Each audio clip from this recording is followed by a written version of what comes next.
Hi guys, this is Shomojit Monik and welcome to another new video from this channel Biomed with Monik. So guys, NEET का examination 17 से start होने जा रहा है, मतलब 17 July of 2022 and आप में से बहुत सारे स्टूडेंट्स वुड बी डॉक्टर बनने जा रहे हो इस नीट एग्जामिनेशन को क्रॉस करने के बाद। लेकिन इस टाइम पे बहुत सारे स्टूडेंट्स का ये क्वेश्चन आ रहा है कि भैया इस टाइम पे प्रिपरेशन कैसे करें एंड कौन कौन से चीजों के ऊपर हमें फोकस करना चाहिए जो हम लोग जनरली मिस आउट और जो हमारे नजरअंदाज हो जाता है। तो आज की इस वीडियो में हम लोग एक्सक्लूसिवली डिस्कस करेंगे लास्ट 2 वीक्स का प्लान हमारा क्या होना चाहिए ताकि हम लोग अच्छे से नीट एग्जामिनेशन को दे सकें और ऑब्वियसली एक अच्छा खासा रैंक स्कोर कर सके। एक सेपरेट वीडियो में आज और कल के अंदर मैं अपलोड कर दूंगा पिछले साल स्पेशली इन वेस्ट बंगाल में सेपरेट गवर्नमेंट मेडिकल कॉलेज में स्टेट कोटा रैंक क्या था एंड उसके बाद में अपलोड कर दूंगा वेस्ट बंगाल में सेपरेट कॉलेजेस में इन एमबीबीएस ऑल इंडिया कोटा का कट ऑफ क्या था। तो स्टे ट्यून्ड एंड ऑब्वियसली अगर आपको ये नोटिफिकेशन जल्द से जल्द चाहिए तो don't forget to subscribe this channel, hit the bell icon to get latest notifications from my channel. तो पहले हमें जानना होगा कि नीट एग्जामिनेशन के प्रिपरेशन के टाइम पे कौन कौन सा चीज हमारा मिस्टेक जनरली होता है। तो ये 5 points are represented here that we generally don't follow in our preparation. So the first thing जो चीज को हम लोग जनरली नजरअंदाज कर देते हैं that is the time table. Time table को हम लोग कोई भी मेंटेन नहीं कर सकते। तो जनरली आप लोग मुझसे पूछोगे कि भैया what is the time table. हमारा तो टाइम टेबल ठीक ही है, सुबह 10 बजे 11 बजे उठते हैं, उस टाइम पे खाना पीना खाते हैं, उसके बाद पढ़ने बैठते हैं। लेकिन नहीं भाई लोग, इस तरह से नहीं चलेगा ये सब चीज, क्योंकि मैंने जब नीट का प्रिपरेशन किया था उस टाइम स्ट्रिक्ट टाइम टेबल में फॉलो करता था। जनरली जो मैं यहाँ पर आपको बता रहा हूँ, मैं सुबह 9 AM पे उठता था दिन में। उसके बाद मैं सुबह का जो खाना है वो स्किप करता था, जनरली हल्का फुल्का कुछ ब्रेकफास्ट कर लेता था 10 बजे के टाइम पे। 10 बजे के टाइम पे ब्रेकफास्ट करने के बाद मैं जो लंच करता था डायरेक्ट वो करता था। कब लंच जो करता था ये करता था जनरली 12:30 इस टाइम पे 12:30 PM में। उसके बाद 12:30 PM के बाद पढ़ता वढ़ता कुछ नहीं था। उस टाइम पे छोटा मोटा सा करके कुछ शॉर्ट नोट्स देखकर मैं एग्जामिनेशन देने बैठता था, मतलब मॉक टेस्ट देने बैठता था। किस टाइम से? 2 PM से। 2 PM से मैं मॉक टेस्ट देने बैठता था एंड 5 PM पे जब उठता था मॉक टेस्ट देकर, उस टाइम पे मैं अपना जो भरपेट खाना होता है उस टाइम भी खाता था एट 5 PM एंड 5 PM के बाद 6 PM to 10 PM 11 PM mock test में जो जो गलती और मिस्टेक हो रहा था वो सब कुछ मैं रिपीट करता था, देखता था एंड उसको सेपरेट नोटबुक में नोट करता था। तो this is called the perfect time table. जो मैं कह रहा हूं आपका भी खुद का परफेक्ट टाइम टेबल होगा, लेकिन आपको एक चीज मेंटेन करना होगा, ये जो 2 बजे से 5 बजे तक ये जो टाइम पीरियड है, मतलब 2 PM to 5 PM time period is the most vital time period of your life in next 2 weeks. क्यों? इसका रीजन भी समझाता हूं मैं आपको। मैं समझ रहा हूं आप लोगों ने क्या किया, 12:30 बजे और 12 बजे खाना नहीं खाया। आप लोग खाना खा रहे हो सुबह 10 बजे एंड आप लोग उठ रहे हो 7 बजे। तो 7 बजे के उठने के बाद आपका टाइम टेबल और ब्रेन का जो सर्कैडियन रिदम है उसके वाइज आपका भूख लगेगा 10 बजे एंड उसके बाद आपको भूख लगेगा डायरेक्ट 2 से 3 बजे के उस टाइम पे। तो जनरली जब आप लोग एग्जामिनेशन हॉल में एग्जाम देने बैठोगे 2 PM में, तब जब 3 PM बजेगा आपका दिमाग ऑलरेडी आपसे कहेगा कि तेरा बॉडी हाइपोग्लाइसेमिक हो चुका है एंड इस टाइम पे तुझको फूड चाहिए। तो obviously hunger centre, satisfaction centre, ये सभी चीज स्टिमुलेट होंगे एंड आपको क्या लगेगा कि मुझे खाना चाहिए एंड आपका जो एनर्जी है वो उसमें ही ड्रेन आउट हो जाएगा विद इन 3 PM और 3:30 PM। इसलिए मैं कह रहा हूं आपको सुबह उठना होगा 9 AM पे, क्योंकि ज्यादा सुबह अगर आप लोग उठते हो तो आपको नींद आ जाएगा दोपहर के टाइम पे। एंड लास्ट जो 2 वीक्स रहेगा इसमें आपको 2 बजे से 5 बजे के अंदर सोना नहीं है। जो रूटीन में 2-3 दिन बाद और भी एक स्ट्रिक्ट वीडियो में आपको बता दूंगा, ठीक है। ये था फर्स्ट मिस्टेक जो जनरली हम लोग करते हैं, लेकिन आप लोगों को ये स्किप नहीं करना ये point to maintain your time table at stipulated time. तो now we are coming to the second point that is the mock test, जो मोस्ट इंपॉर्टेंट पॉइंट है। आप जितना भी टाइम टेबल ठीक कर लो, सब ठीक कर लो, लेकिन आप लोग अगर लास्ट 2 वीक्स में कोई भी मॉक टेस्ट नहीं देते हो तो कोई भी फायदा नहीं होगा आपका। एक एग्जांपल से समझाता हूं मैं। लास्ट 1 महीने में मैं जनरली फर्स्ट वीक्स में, मतलब मेरे पास जब 4 वीक्स हाथ में था तो फर्स्ट वीक्स में मैं क्या करता था, 2 से 3 दिन बाद एक मॉक टेस्ट देता था एंड देखता था इसमें स्कोर क्या आ रहा है। लेकिन लास्ट जो 2 वीक्स मेरे पास बचे थे उस टाइम पे मैंने 2 दिन इंटरवल में और 1 डे इंटरवल में एक फुल टेस्ट देता था। क्यों? रीजन क्या है? रीजन था इस टाइम पे जो प्रीवियस ईयर्स क्वेश्चन है आपको उसको ही रिपीट करना होगा। प्रीवियस ईयर्स क्वेश्चन का भी मैं बता दे रहा हूं किस साल से किस साल तक आपको करना होगा। इस साल क्या है 2022 का हो रहा है, तो ऑब्वियसली आपको स्टार्ट करना होगा 2017 टू 2021 तक। ये आपको बेसिक सा कुछ पेपर से जो आपको करना ही होगा। एंड यहाँ पर जो फेज 2 किसी किसी स्टेट में हुआ था, फेज 2 ये पेपर आपको कलेक्ट करना होगा किसी भी तरह से, एंड फेज 2 का जो क्वेश्चंस है उनको भी आपको रिपीटेड वे में प्रैक्टिस करना होगा, ठीक है। एंड यहाँ पर और एक इंपॉर्टेंट फैक्ट मैं बताना चाहता हूँ, 17, 18, 19, 20, 21 ये जो 5 साल थे, इन 5 साल का जो कंसेप्ट था, क्वेश्चन था, ये सब कुछ ही रिपीट होता है जनरली। आपको और एक फैक्ट मैं बताना चाहता हूँ, मैं समझ रहा हूँ आज फिजिक्स का क्वेश्चन आ रहा है क्या इंडक्शन से, तो नेक्स्ट ईयर वो क्वेश्चन रिपीट नहीं होगा, आप चिंता मत करो, लेकिन नेक्स्ट ईयर जो रिपीट होगा वो कॉन्सेप्ट से रिलेटेड कुछ क्वेश्चंस रिपीट होंगे। तो इसलिए मैं आपको कह रहा हूं जो क्वेश्चंस आपको ये मॉक टेस्ट लास्ट 4 ईयर के मॉक टेस्ट में जो अटक रहा है उस टॉपिक को पहले देखो, एंड टॉपिक को देखने बाद उससे रिलेटेड आकाश हो, एलन हो, कोटा हो, फिजिक्स वाला हो, एनी स्टडी मटेरियल से जो जो एसोसिएटेड मैथ्स है, एसोसिएटेड प्रॉब्लम्स है, उसको भी चॉक आउट करो एंड उसको भी देख लो। एंड जो मिस्टेक है सेपरेट एक नोटबुक में फॉर्मूला शीट करके एंड सेपरेट नोटबुक में लिख कर रखो कि ये क्वेश्चन और ये मॉक टेस्ट में मेरा प्रॉब्लम हुआ था। अगर आप लोग ये प्रैक्टिस करते हो तो मैं आपसे दावा करता हूं बहुत अच्छा रिजल्ट आपको मिलेगा एंड आपका मार्क्स भी इंप्रूवमेंट होगा बहुत एंड बहुत। लेकिन आपको अब क्वेश्चन होगा कि भैया आप तो कह रहे हो मॉक टेस्ट दे दो, लेकिन पढ़ाई के बिना कैसे मॉक टेस्ट दे दो?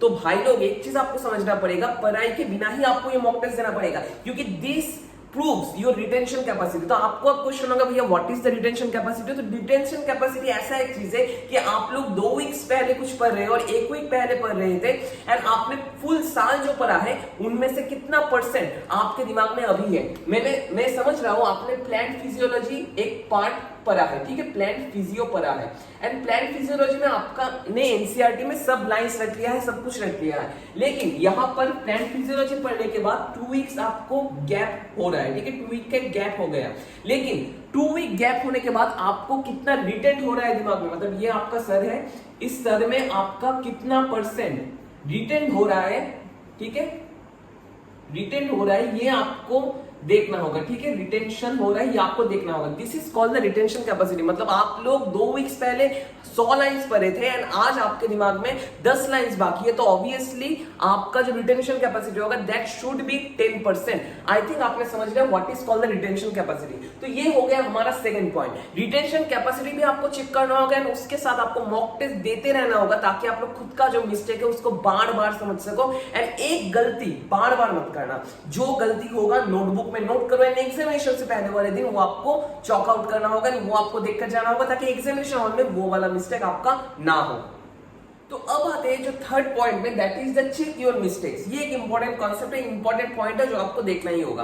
मेरे बहुत सारे ऐसे स्टूडेंट्स हैं जो लोग मुझे कह रहे थे कि भैया मेरा मार्क्स इतना लो क्यों आ रहा है, एंड मैंने उनको पूछा था कि पिछले साल और इस साल तूने जो एग्जाम दिया था वहां पर क्या तूने मॉक टेस्ट दिया था अच्छे से? तो उन्होंने कहते थे हाँ भैया मॉक टेस्ट तो दिया था, बहुत अच्छे से दिया था, मार्क्स भी इंप्रूव हो रहे थे, लेकिन मिस्टेक क्या था? जब मैं उनको ये पूछता हूँ कि तुम लोगों ने तो मॉक टेस्ट दिया था, तो तुम लोगों ने तो मॉक टेस्ट दिया था, लेकिन मॉक टेस्ट देने के बाद जो गलती और मिस्टेक हो रहा है वो क्या तूने सुधारा और सेपरेट कोई चेक लिस्ट में और चेक बुक में वो नोट आउट किया?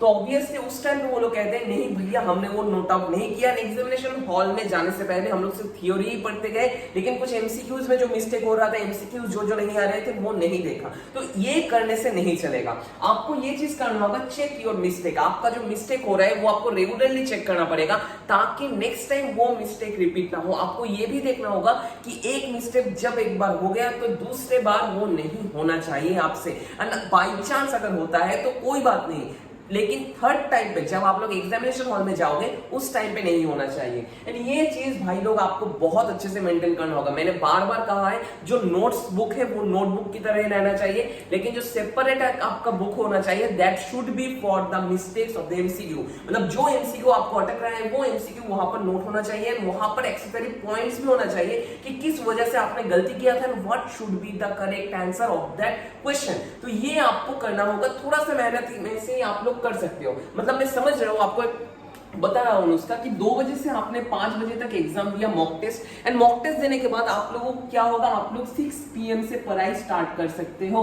6 PM से आप लोग 7 PM तक और 7:30 PM तक 1 से 1.5 घंटा आप लोग ये काम कर सकते हो कि अपना मिस्टेक्स को नोट डाउन करना। अगर आप लोग ये करते हो तो धीरे धीरे आपका मार्क्स इंप्रूवमेंट होगा एंड ऑब्वियसली एनसीईआरटी का part by part, page bye page आपको समझ में आ जाएगा, ठीक है। ये चीज आपको करना होगा एंड ऑब्वियसली मॉक टेस्ट आप लोग कहां से दोगे? एनी वेबसाइट ले लो, फिजिक्स वाला है, एलन है, कोटा है, सभी लोग सभी वेबसाइट में, सभी एजुकेशन इंस्टीट्यूट में ये अब मैंडेटरी हो चुका है कि वो लोग मॉक टेस्ट जब लेते हैं, वहां पर जो तुम्हारा गलती होता है तो वहां पर वो सोल्यूशन में पेज नंबर भी देते हैं एनसीईआरटी का। तो you should check the page number and उस पेज नंबर पे ही आपको आपका मिस्टेक्स लिख कर रखना होगा, वो चेक करना होगा, एग्जामिनेशन से पहले वो आपको रीड करना होगा। ये एक इंपॉर्टेंट फैक्ट है जो आपको जानना जरूरी था, एंड बहुत कॉमन सा फैक्ट है, लेकिन एक चीज कहते हैं ना कि common thing is not so common, तो ऑब्वियसली आपको ये ध्यान में रखना होगा। तो अब आते हैं चौथा पॉइंट में, that is a stated target. आपको क्या करना होगा, आप लोग जब सुबह नींद से उठोगे तो ऐसा एक चार्ट आपको रेडी करना होगा कि आपको लिखना होगा नीट 2022 एंड आपका टारगेट जो है, मतलब मैं समझ रहा हूं आपका टारगेट है 580। अगर आपका एम्स टारगेट है तो आपको सामने उठकर ये लिखना होगा एम्स। ये टारगेट आपको फिक्स करना होगा कि आप लोग कितना मार्क्स स्कोर करना चाहते हो। देखो ये एक ऐसा सिचुएशन है जहां पर आप लोग समझ सकते हो आपका नीट में मार्क्स कितना आ सकता है, एंड आपका अगर प्रिपरेशन बहुत अच्छा है तो आप लोग एक्सपेक्ट कर सकते हो एम्स के लिए, तो आपको लिखना चाहिए एम्स। एंड आपका अगर इस टाइम पे मार्क्स आ रहा है 450 और 480 के आसपास, तो वो मार्क्स आप लोग 100 मार्क्स इंक्रीमेंट कर सकते हो और 120 भी इंक्रीमेंट कर सकते हो। तो आपका टारगेट होना चाहिए minimum for general category 580, and SC ST category का क्या कट ऑफ होना चाहिए ना चाहिए वो मैं बाद वाले कंसिक्वेंट वीडियोस में बता दूंगा।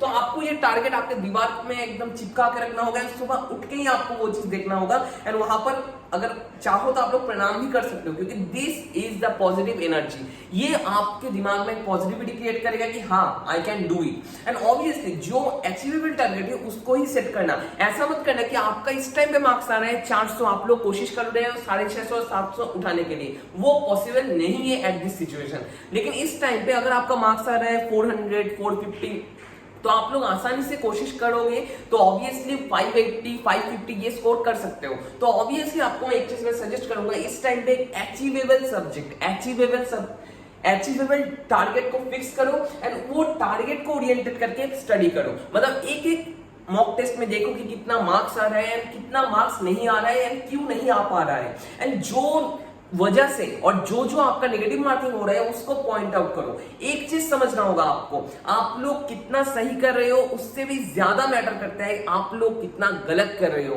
क्योंकि एक एक क्वेश्चन, आपका एक एक क्वेश्चन अगर गलती हो जाए तो -1 करके नेगेटिव होगा, मतलब -5 फ्रॉम द टोटल 720 मार्क्स। ये आपको समझना होगा, ठीक है, ये चीज आपको समझना होगा, ये आपको करना होगा। एंड ऑब्वियसली जो 5th पॉइंट है that is the NCERT based study.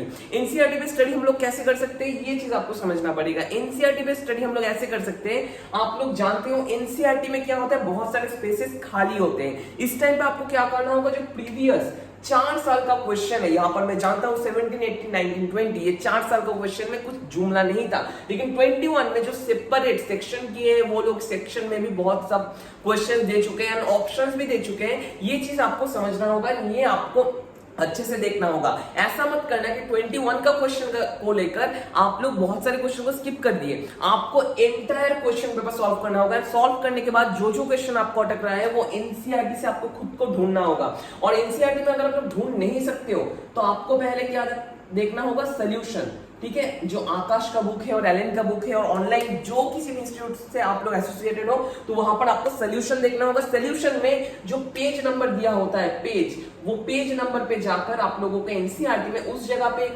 Mark करके रखना होगा, ताकि आप लोग समझ सको नेक्स्ट टाइम जब आप लोग एनसीईआरटी पढ़ोगे कि हाँ this area of this NCERT is weak for me. तो ऑब्वियसली ये अगर आप लोग करते रहो तो ऑब्वियसली आपका एक बहुत अच्छा खासा स्कोर आ सकता है। This was the basic 5 steps जो आपको समझना पड़ेगा एंड मेंटेन करना होगा नेक्स्ट 2 वीक्स के लिए। एंड अगर आपको कुछ एडवांस स्टेप चाहिए तो obviously you can comment me in the comment section. आप लोग इंस्टा पे फॉलो कर सकते हो, आपका जो क्वेरीज है वहां पर रिप्लाई देने की कोशिश करूंगा। एंड ऑब्वियसली गाइस आपको और एक पॉइंट बताना चाहता हूं, नेक्स्ट कुछ वीडियोस में हम लोग कुछ एडवांस टेक्निक्स को लेकर डिस्कस करेंगे, जहां से आप लोग खुद का मार्क्स 400 से 550 600 में इंक्रीमेंट कर सकते हो। एंड अगर आपका मार्क्स 350 भी है, अगर आप लोग कोशिश करते हो इस टाइम पे, आप लोग आसानी से 580 स्कोर तो कर ही सकते हो for general category. And separate college का कट ऑफ क्या था, पिछले साल का कट ऑफ क्या था, ये सभी चीजों को हम लोग डिस्कस करेंगे कंसिक्वेंट वीडियोस में। तो आज सिर्फ इतना ही, नेक्स्ट दिन आऊंगा और कुछ इंटरेस्टिंग वीडियोस को लेकर। तब तक के लिए stay tuned with biomed kid with Bonny. Thank you guys. And obviously ये 5 पॉइंट्स को आप लोग अगर याद कर सकते हो तो obviously this 5 points will be your ब्रह्मास्त्र in your NEET 2022 examination. All the best from biomed kid with Bonnie.